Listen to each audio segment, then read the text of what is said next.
नमस्कार,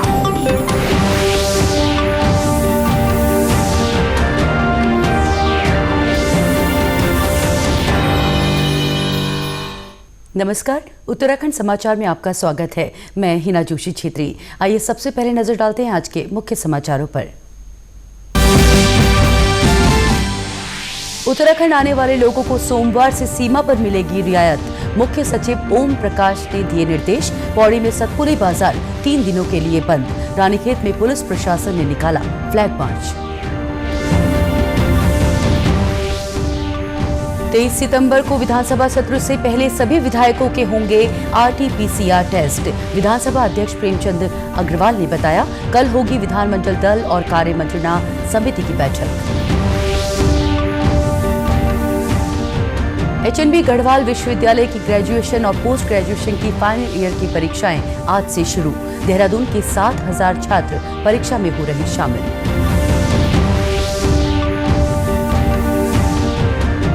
और उधमसिंह नगर में NRLM समूहों को 80% अनुदान पर दिए जा रहे बेलर, सुपर सीडर और मल्चर जैसे कृषि यंत्र। किसानों को नहीं जलानी पड़ेगी पराली, पर्यावरण प्रदूषण होगा कम। अब समाचार विस्तार से। उत्तराखंड आने वाले लोगों को सोमवार से सीमा पर कुछ रियायतें दी जाएंगी, जिससे उनकी मुश्किलें कुछ कम होंगी। त्योहारों का समय भी शुरू होने वाला है। उम्मीद की जा रही है कि इस दौरान राज्य में पर्यटकों की संख्या भी बढ़ेगी। मुख्य सचिव ओम प्रकाश ने आज वीडियो कॉन्फ्रेंसिंग के जरिए सभी जिलाधिकारियों के साथ कोविड-19 की स्थिति की समीक्षा की। राज्य में आने वाले लोगों की बढ़ती संख्या को देखते हुए उन्होंने सभी जिलाधिकारियों से जरूरी तैयारी करने को कहा। अस्पतालों, ऑक्सीजन बेड, ICU और वेंटिलेटर की पर्याप्त व्यवस्था करने के निर्देश दिए। नर्सिंग स्टाफ की संख्या बढ़ाने के लिए नर्सिंग कॉलेज के फाइनल ईयर के स्टूडेंट्स को भी काम में शामिल करने को कहा। मुख्य सचिव ने सरकारी और प्राइवेट लैब में कोरोना रिपोर्ट में आ रहे अंतर की शिकायतों का भी संज्ञान लिया। उन्होंने कहा कि प्राइवेट लैब में पॉजिटिव पाए गए कुछ लोगों की सरकारी लैब में जांच की जाए। अगर प्राइवेट लैब गलत रिपोर्ट दे रहे हैं तो उन पर सख्त कार्रवाई की जाए। बैठक में स्वास्थ्य सचिव अमित नेगी ने फ्रंटलाइन कोरोना वर्कर्स के कोरोना से बचाव के लिए आइवरमेक्टिन दवा देने को कहा। साथ ही सभी जनपदों में दवाइयों की पर्याप्त उपलब्धता सुनिश्चित कराने के निर्देश दिए। वहीं राज्य में इस समय कोरोना संक्रमितों की संख्या 38,000 के पार हो गई है। कल रात तक 868 लोगों की कोरोना रिपोर्ट पॉजिटिव आई। प्रदेश में अब कुल 11,293 एक्टिव केस हैं। कोरोना संक्रमण को फैलने से रोकने के लिए पौड़ी में सतपुली बाजार आज से 3 दिनों के लिए बंद कर दिया गया है। सतपुली का एक व्यक्ति कोरोना संक्रमित पाया गया है। जिले के 4 विकास खंडों का मुख्य बाजार होने की वजह से स्थानीय प्रशासन एहतियात बरत रहा है ताकि संक्रमण ग्रामीण क्षेत्रों तक न पहुंचे। वो सतपुली निवासी व्यक्ति है जो कोटद्वार में कोविड पॉजिटिव मिला है। कोटद्वार ही उसने टेस्ट करवाया है और कोटद्वार ही वो एडमिट है। बस यहाँ पर एहतियातन तौर पर SDM सर के आदेश पर हमने सतपुली मार्केट को 3 दिन के लिए बंद करवा दिया है। अभी आना जाना बंद नहीं है। मेडिकल शॉप्स हमने खुली रखी हैं। बाकी सब्जी वगैरह किसी को चाहिए होगी तो उसके लिए भी अरेंजमेंट करवाएंगे। सतपुली व्यापार मंडल के व्यापारियों ने भी बाजार बंद के लिए अपनी सहमति दी है। बाजार में इस दौरान सैनिटाइजेशन का काम चल रहा है। दुकानों और सड़कों पर सैनिटाइजर का छिड़काव किया जा रहा है। क्या दिन यही है, मतलब जो यहाँ का क्षेत्र है यहाँ पर जरा कोरोना के उससे जरा जो है व्यापार मंडल ने निर्णय लिया है कि 3 दिन के लिए जरा बंद रखें। और दूर दराज के गांव के लोग भी आते रहते हैं, यहाँ पर सब भीड़ भाड़ रहती है, इसलिए बंद रखा गया है 3 दिन के लिए। वहीं देहरादून में चक्राता के बाजार में बुधवार की जगह रविवार को साप्ताहिक बंदी होगी। जिलाधिकारी डॉक्टर आशीष कुमार श्रीवास्तव ने कहा है कि देहरादून के सभी बाजारों में रविवार को साप्ताहिक बंदी होती है। इस दौरान आवश्यक वस्तुओं से जुड़ी दुकानें खुली रहेंगी। साथ ही अब सैलून या नाई की दुकानें भी रविवार को खुली रहेंगी। अल्मोड़ा में आज संयुक्त मजिस्ट्रेट अपूर्वा पांडे के नेतृत्व में थाना और राजस्व पुलिस ने फ्लैग मार्च किया। मॉल रोड पर केमू स्टेशन से रानीखेत के विजय चौक तक ये फ्लैग मार्च निकाला गया। इस दौरान लाउड स्पीकर के जरिए लोगों से मास्क पहनने और सोशल डिस्टेंसिंग का पालन करने की अपील की गई। साथ ही मास्क न पहनने वालों का चालान भी किया गया। कोविड-19 के केसेस लगातार बढ़ते जा रहे हैं और अब हम एक ऐसे समय पे जब थोड़ा लोगों में भी थोड़ा एक ढिलाई आ गई है, परंतु आने का कोई रीज़न नहीं है, जबकि अब केसेस लगातार निरंतर ही बढ़ते जा रहे हैं। तो पुलिस के सहयोग से हम लोग ये एक ड्राइव कर रहे हैं। हम फ्लैग मार्च करते हुए जाएंगे लोगों में अवेयरनेस फैलाने के लिए।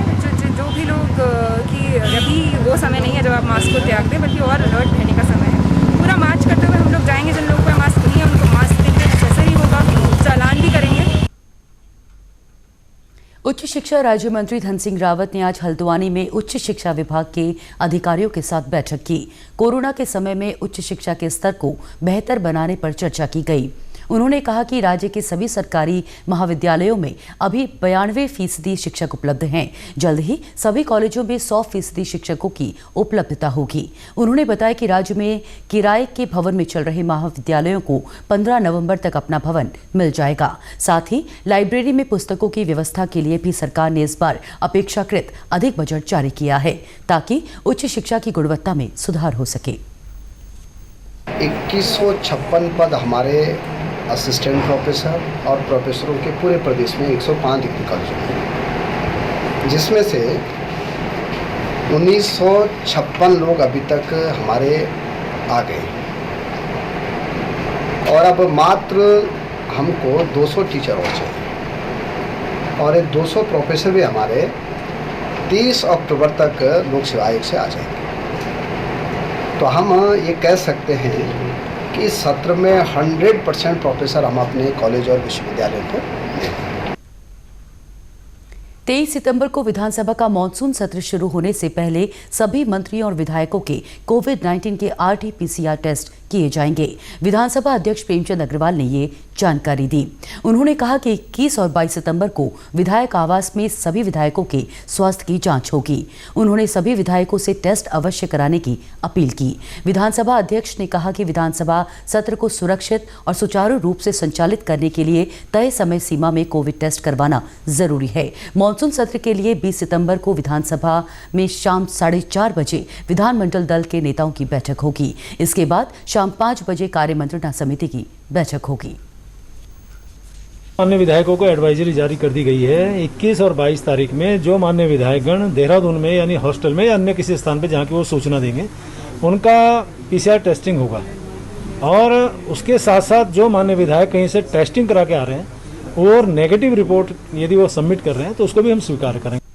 विधानसभा अध्यक्ष ने आज विधानसभा भवन के साथ मंडप का भी निरीक्षण किया। उन्होंने बताया कि NIC और सूचना प्रौद्योगिकी विकास एजेंसी के जरिए विधायकों के वर्चुअल जुड़ने की व्यवस्था की जा रही है। उन्होंने कहा है कि हर विधायक को प्रत्यक्ष या वर्चुअल माध्यम से अपनी बात रखने का मौका मिलेगा। और सामने जो तीनों गैलरीज हैं उसमें हम लोग बैठाने वाले हैं और शेष जो बचेंगे वो हमारा जो कक्ष संख्या 107 है उसमें हम लोग उनको बैठाने की बात कर रहे हैं और वहाँ से हम लोग उनको सीधा वर्चुअल जुड़ने का हमने सिस्टम तैयार किया। वो भी मैं यहाँ देखने आया हूँ और मुझे लगता है कि अभी मैंने टेस्टिंग के तौर पे भी देखा है। यहाँ के अलावा जो अन्य विधायक जो और कहीं अपने डिस्ट्रिक्ट हेडक्वार्टर से यदि जुड़ना चाहेंगे तो उनको भी व्यवस्था रहेगी। HNB गढ़वाल विश्वविद्यालय की ग्रेजुएशन और पोस्ट ग्रेजुएशन की फाइनल ईयर की परीक्षाएं आज से शुरू हो गई हैं। देहरादून में विश्वविद्यालय से संबद्ध DAV कॉलेज, MKP, DBS और SGRR PG कॉलेज के करीब 7,000 छात्र परीक्षा में शामिल हो रहे हैं। DAV PG कॉलेज के chief proctor major Atul Singh ने बताया कि परीक्षा में कोरोना गाइडलाइंस का पालन किया जा रहा है। सभी जरूरी सावधानियों के साथ परीक्षा कराई जा रही है। सोशल डिस्टेंसिंग का पालन करते हुए कैंपस में हमने जो हमारी लाइन एंट्री के टाइम लगती हैं तो उनमें हमने सोशल डिस्टेंसिंग का पालन को ध्यान में रखते हुए उनको एक प्रॉपर डिस्टेंस पे उनके गोले बनवाए हैं जिनमें वो बच्चे खड़े होंगे और उस तरीके से जब वो एंट्री लेंगे तो उनका हम टेम्परेचर गन के द्वारा टेम्परेचर भी रीड कर रहे हैं और हम उसमें सैनिटाइज भी करा रहे हैं उनको। और परीक्षाओं में जहाँ वो जिन रूम्स में वो बैठ रहे हैं उन रूम्स में जो हमारी स्ट्रेंथ होती थी उस रूम की स्ट्रेंथ को हमने आधा किया है। इस दौरान परीक्षा देने वाले स्टूडेंट्स के चेहरे खिले नजर आए। आमतौर पर 2 घंटे चलने वाली परीक्षा इस बार 1 घंटे की हो रही है। दून में आजकल कोरोना बढ़े जा रहा है तो सोशल डिस्टेंसिंग को पूरे दायरे में रखते हुए हमारा एग्ज़ाम हुआ है। हमारे भी सारी रिक्वायरमेंट्स मांगी गई थी कॉलेज से। हमारे पास नोटिस आया था gloves, mask, screening and all sanitizer with all. इससे पहले स्टूडेंट्स फाइनल ईयर की परीक्षा न कराने की मांग कर रहे थे। सुप्रीम कोर्ट के फैसले के बाद फाइनल ईयर की परीक्षाएं कराई जा रही हैं। उधम सिंह नगर में NRLM से जुड़े समूहों को कृषि विभाग 80% अनुदान पर बेलर, सुपर सीडर और मल्चर जैसे कृषि यंत्र उपलब्ध करा रहा है। जिलाधिकारी रंजना राजगुरु ने बताया कि जिला योजना के माध्यम से कृषि विभाग ये मशीनें उपलब्ध करा रहा है। इससे कम खर्च और समय की बचत के साथ फसल तैयार होगी, साथ ही पराली से पर्यावरण को होने वाला नुकसान भी नहीं होगा। किसानों को तत्काल रूप से जो बुआई का समय भी मिल जाएगा, तो उनको गेहूं की बुआई भी समय पर हो जाएगी और जो वो धान की पराली का बंडल है उसको बना करके वो संबंधित कंपनियों को बेच सकते हैं, जिनकी उनकी आय भी बढ़ सकती है। और सबसे बड़ी बात है, जो वायु प्रदूषण का खतरा रहता है उसकी संभावना रहती है, वो भी बिल्कुल नहीं रहेगा। और जो मृदा स्वास्थ्य पे जो बुरा असर पड़ता है तो उसकी भी संभावना बिल्कुल छीड़ हो जाएगी। तो इसके कई सारे फायदे हैं। मुख्य कृषि अधिकारी अभय कुमार सक्सेना ने बताया कि उधम सिंह नगर में 1 लाख हेक्टेयर से अधिक जमीन पर धान की खेती होती है। उन्होंने बताया कि इन कृषि उपकरणों को खरीदने के लिए NRLM समूहों के प्रस्ताव आ रहे हैं।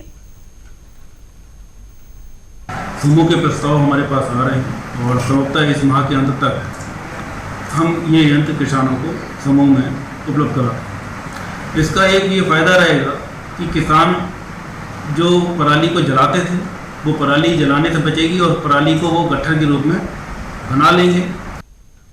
इन मशीनों की मदद से किसानों के लिए खेती आसान होगी और पर्यावरण को होने वाला नुकसान भी कम होगा।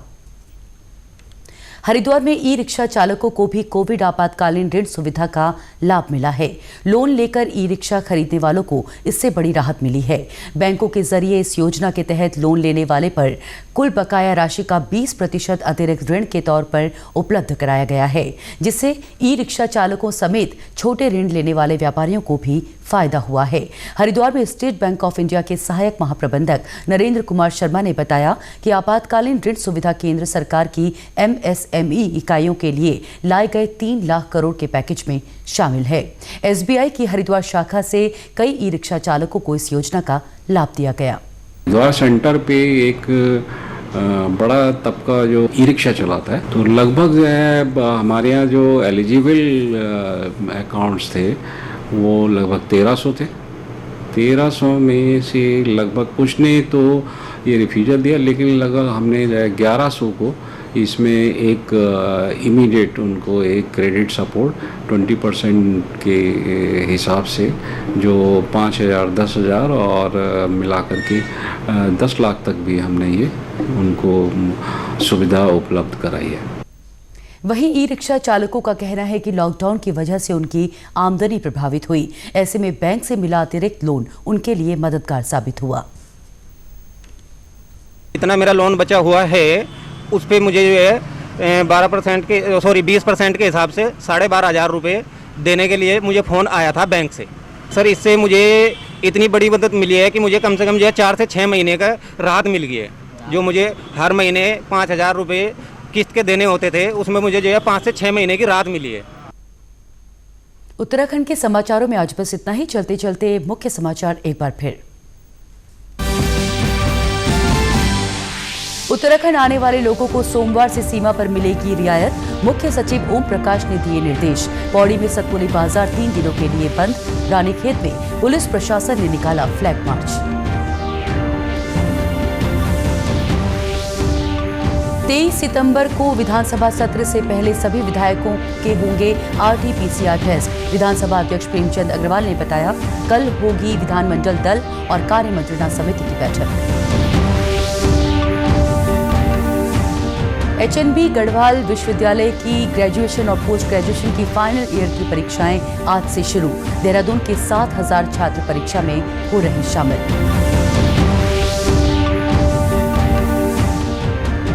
और उधम सिंह नगर में NRLM समूहों को 80% अनुदान पर दिए जा रहे बेलर, सुपर सीडर और मल्चर जैसे कृषि यंत्र। किसानों को नहीं जलानी पड़ेगी पराली, पर्यावरण प्रदूषण होगा कम। इसी के साथ समाचार समाप्त हुए। नमस्कार।